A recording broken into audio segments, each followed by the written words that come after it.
तुम्ही अबोला घेतलाय, मुख्यमंत्र्यांशी बोलत नाही, तुम्ही अबोला घेतलाय, मुख्यमंत्र्यांशी बोलत नाही, तर असा काही अबोला आहे का? आणि आता आम्ही काय करतो, रोज एकमेकांना फोन करतो ना, त्याचं तुम्हाला रेकॉर्डिंग पाठवतो. नाहीतर मग रोज फोटो टाकून इंस्टाग्रामवर टाकतो. नाहीतर मग हास्य जत्रेला जाऊया आपण. हास्य जत्रे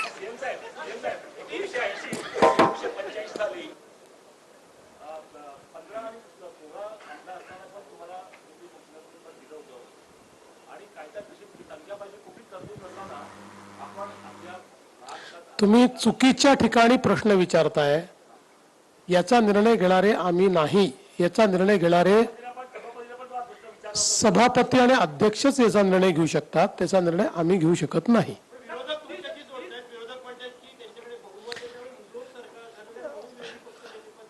असं आहे की विरोधक कशाशी आम्हाला जोडतात, त्यांना आम्हीच दिसतो. जसं शिंदे साहेब म्हणाले, जळी स्थळी काष्टी पाषाणी आम्हीच दिसतो. त्यामुळे प्रत्येक गोष्टीशी आम्हाला जोडतात. पण तुम्हाला हे माहिती आहे, विरोधी पक्षनेता घोषित करण्याचा अधिकार सरकारचा नाही. तो अधिकार हा सभापती आणि अध्यक्षांचाच आहे.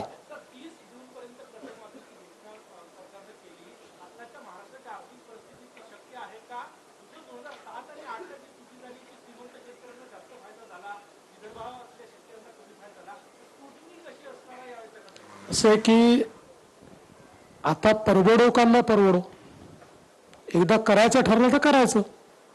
त्याचा फार विचार करायचा नसतो.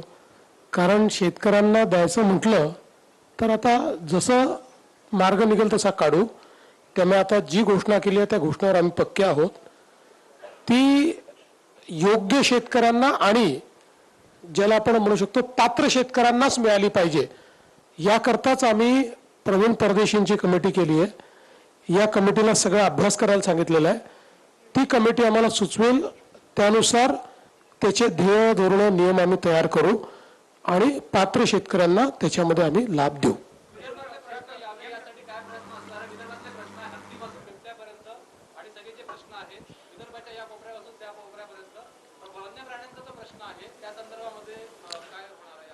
निश्चितपणे वन्य प्राण्यांच्या प्रश्नावरही आम्ही समर्पक उत्तर देऊ. कारण त्या संदर्भात एक पॉलिसी आपण तयार केलेली आहे.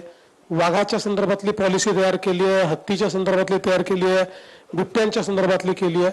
तर त्याचं योग्य उत्तर हे आपण त्या ठिकाणी देऊ.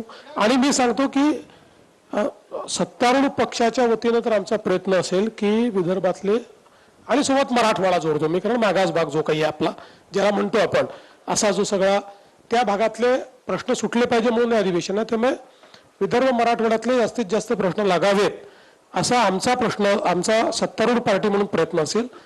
तसंच विरोधी पक्षांनी प्रयत्न करावा.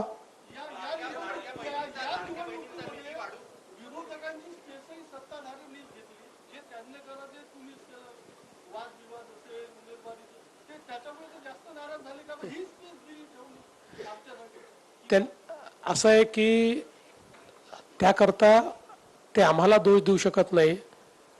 हा सर्वस्वी त्यांचा दोष आहे. याचं कारण बघा, नगरपालिकेची निवडणूक ही कार्यकर्त्यांची निवडणूक असते. आणि आम्ही तिघांनी बसून हा निर्णय घेतला की जे कार्यकर्ते आपल्याकरता राबराब राबतात, हाडाचं काढं करतात, त्या कार्यकर्त्याच्या निवडणुकीमध्ये आपणही त्यांच्या पाठीशी उभं राहिलं पाहिजे. 4-4, 5-5 वर्षाच्या गॅप नंतर निवडणुका होत होत्या. कार्यकर्त्यांची अपेक्षा मोठी होती. त्यामुळे हाही निर्णय आम्ही केला की सगळीकडे युती होणं शक्य नाही. कार्यकर्त्यांचे ॲस्पिरेशन्स आहेत. त्यामुळे जिथे शक्य आहे तिथे आम्ही युती केली, जिथे नाही तिथे नाही केली. कुठे 2 पक्षांनी केली, कुठे 3 पक्षांनी केली, कुठे कोणीच केली नाही. आणि सिरियसली या निवडणुकीमध्ये आम्ही सगळे उतरलो. मी मुख्यमंत्री असलो तरी 10,000 लोकसंख्येच्या गावातही जाऊन प्रचार करून आलो. कारण जे कार्यकर्ते आमच्याकरता काम करतात, प्रचार करतात, त्यांच्याकरता मत मागणं ही आमची जबाबदारी आहे. दुर्दैवाने विरोधी पक्षातले जे नेते आहेत ते कार्यकर्त्यांना विसरले. त्यांचे कार्यकर्ते लढत नव्हते का? लढत होते. कार्यकर्ते लढले, त्यांनी निवडणुका लढल्याच. पण नेत्यांनी मात्र कार्यकर्त्यांना वाऱ्यावर सोडलं. कार्यकर्त्यांकरता ते मैदानात उतरले नाहीत. आणि याचं एकमेव कारण होतं की पुढची भीती होती, त्यांना हारण्याची भीती होती. जसं त्या ठिकाणी समजा या निवडणुकीत हारलो तर मग आता जे काही आपल्या महानगरपालिकेमध्ये ब्रँड ठाकरे दाखवायचा आहे, मग उबाठा दाखवायची आहे, मग NCP SP दाखवायची आहे आणि आम्ही कसे जिंकणार आहोत, त्याचा फुगा फुटेल, काँग्रेसचा फुगा फुटेल म्हणून यांनी हिंमत केली नाही आणि म्हणून हे उतरले नाहीत. हे सुस्पष्ट आहे. लाडक्या बहिणींना आश्वासन दिलं होतं की निधी वाढवून देऊ म्हणून, तर हे अधिवेशन त्यांच्या आनंदात आणखी भर टाकणार ठरेल का? योग्य वेळी योग्य निर्णय होतील, काळजी करू नका.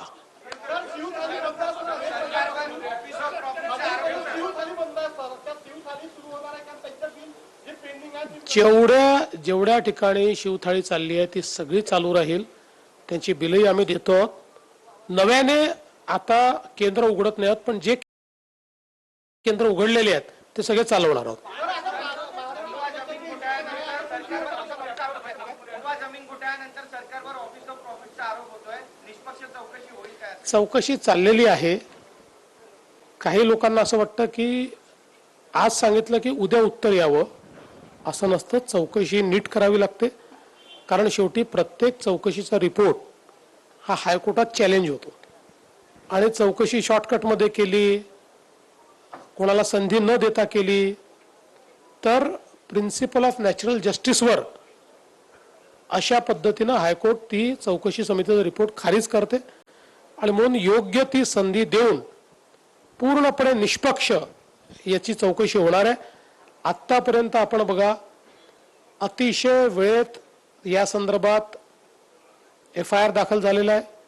FIR वर कारवाई चाललेली आहे, अटकही झालेली आहे. त्यामुळे इथे काही लपवालपवी करण्याचं कारण नाही आहे.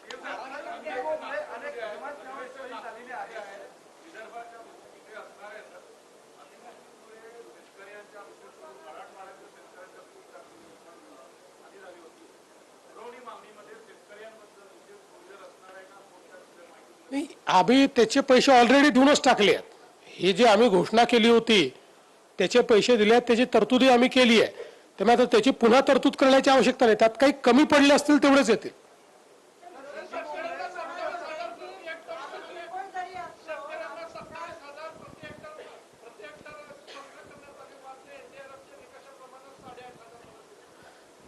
जर आम्ही जे सांगितलं ते नीट आपण ऐकलं आणि काय घडलंय बघितलं तर आपल्या लक्षात येईल. NDRFच्या निकषाप्रमाणे पैसे दिले, त्याच्यासोबत 10,000 रुपये वेगळे दिले आणि त्याच्यासोबत खरडून गेलेल्या जमिनीकरता वेगळे दिले, विहिरीकरता वेगळे दिले. असे सगळे पैसे जर तुम्ही बघितले तर जो पहिला शेतकरी आहे म्हणजे कोरडवाहूचा, त्या कोरडवाहूच्या शेतकऱ्याला 8,500 रुपये प्लस 10,000 रुपये आहेत आणि मग खरडून गेल्याचे वेगळे आहेत. त्याच्यावरचा जो शेतकरी आहे बागायती, त्याला 22,000 प्लस 10,000 आहेत, म्हणजे 32,000 आहेत त्याला. आणि मधला जो हंगामी बागायती आहे त्याला 17,500 आणि 10,000 असे 27,000 आहे. तसे दिले आहेत.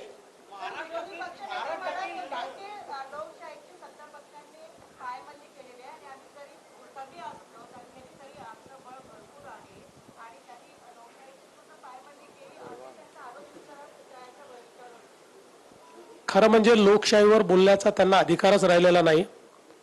याचं कारण भारताच्या संविधानाने तयार केलेल्या एकाही संस्थेवर त्यांचा विश्वास नाही. त्यांना न्यायालय मान्य नाही, त्यांना निवडणूक आयोग मान्य नाही, त्यांना RBI मान्य नाही, त्यांना विधानमंडळ मान्य नाही, त्यांना विधानमंडळाचे पीठासीन अधिकारी मान्य नाहीत, त्यांना CAG मान्य नाही. त्यामुळे भारतीय संविधानावर त्यांचा विश्वास नाही, संविधानाने तयार केलेल्या संस्थांवर त्यांचा विश्वास नाही. त्यामुळे त्यांनी संविधानावर बोलणे हास्यास्पद आहे. अरे पहिल्या बेंचवाल्यांनी जरा मागच्यांना ताब्यात द्या.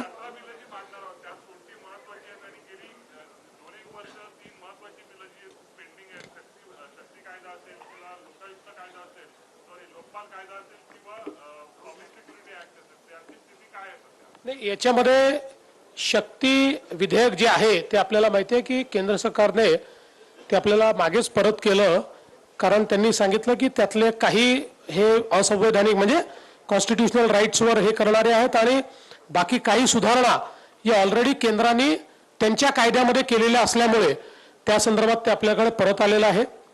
लोकपाल विधेयक जे आहे हे केंद्राने आपलं मंजूर केलेलं आहे. फक्त त्याच्यामध्ये आपल्याला एक सुधारणा करायला त्यांनी सांगितलेली आहे की आपण लोकपाल विधेयक करताना राज्यासोबत केंद्राचे अधिकारी पण त्याच्यामध्ये घेतले होते.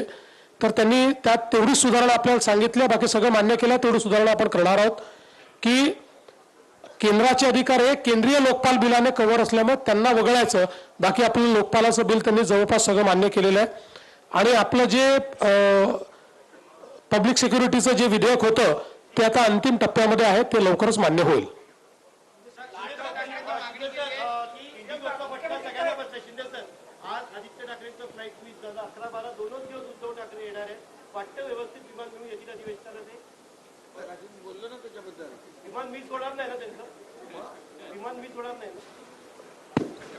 अरे बाबा, मी मगाशीच सांगितलं ना, आरोप टीका करायची असेल तर पूर्ण वेळ तर अधिवेशनात बसलं पाहिजे. आता उलट ते कारण चांगलं. उद्धव ठाकरे म्हणतायत की उद्धवच्या विमानाने फिरत नाही एवढी माहिती जर तुम्हाला आहे,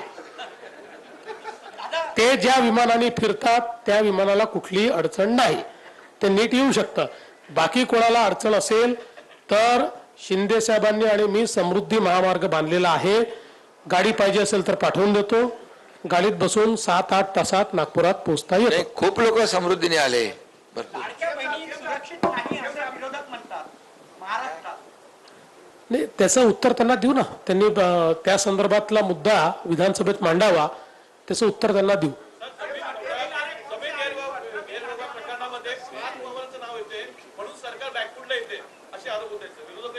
आम्ही फ्रंट फुटलाच खेळणार आहोत, बॅक फुटला जातच नाही आम्ही.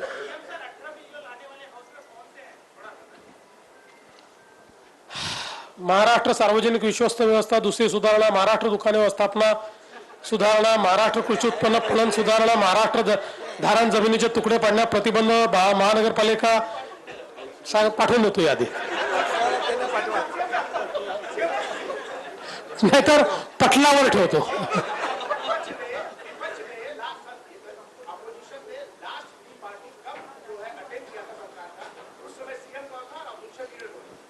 उस समय सीएम पृथ्वीराज चौहान थे और लीडर ऑफ अपोजिशन खड़से जी थे. हम सब लोग गए थे.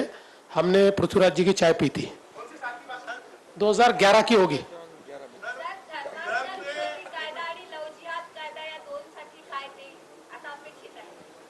या संदर्भात कमिटी आपण केलेली आहे.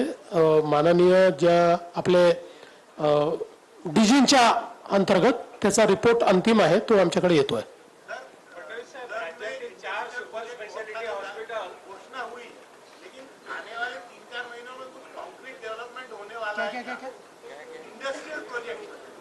नहीं, कंक्रीट ही चल रहा है, आप चिंता मत करो, कुछ हल्का नहीं है, सब कंक्रीट चल रहा है. जो अनाउंसमेंट हुई है वो सारी इंडस्ट्री आ रही है. और हम तो बार बार अभी इस हाउस में भी हम बताएंगे कि हमने डाउस में जो करार किए थे उसमें से कितनी आई, क्या स्थिति है, सब बताएंगे.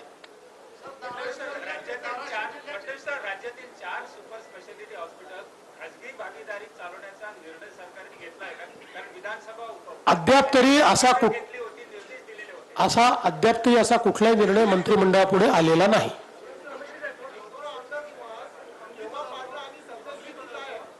मनोऱ्याचं काम फार जोरात चाललेलं आहे, वेगाने चाललंय. 2 वर्षात पूर्ण होईल.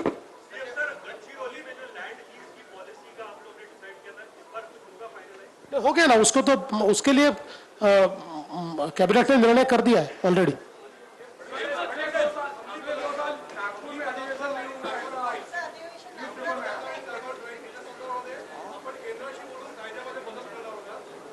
त्या संदर्भात केंद्राने एक कमिटी केली आहे. ते सगळ्या राज्यांकडनं त्यांनी त्या राज्यांचं म्हणणं काय मागवलंय त्याच्यावर ते अंतिम निर्णय करतील. चला, धन्यवाद.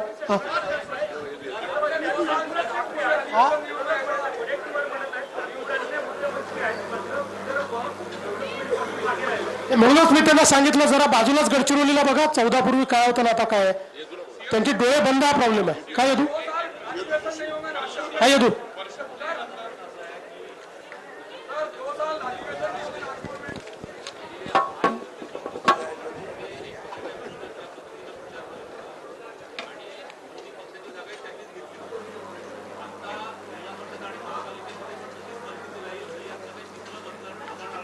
पहिली गोष्ट तर आम्ही जरी एकमेकाच्या विरुद्ध लढत होतो तरी पूर्ण मी आता समजा ज्या काही सभा केल्या 38 आणि अजून 5-6 फोनवर केल्या 42 सभांमध्ये कोणावरच टीका केली नाही. म्हणजे आमच्या मित्रांवर तर प्रश्नच नाही, विरोधी पक्षावरही टीका केली नाही. माझं एकही भाषण दाखवा की मी ज्यात विरोधी पक्षावरही टीका केली आहे.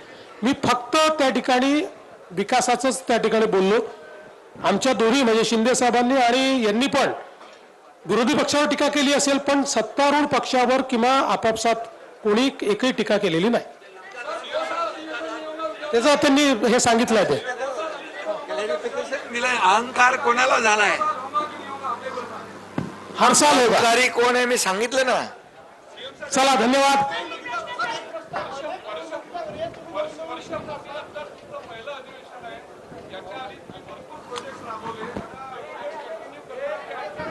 तेही पूर्ण करणार आणि नवीनही करणार. धन्यवाद, सगळ्यांचे आभार.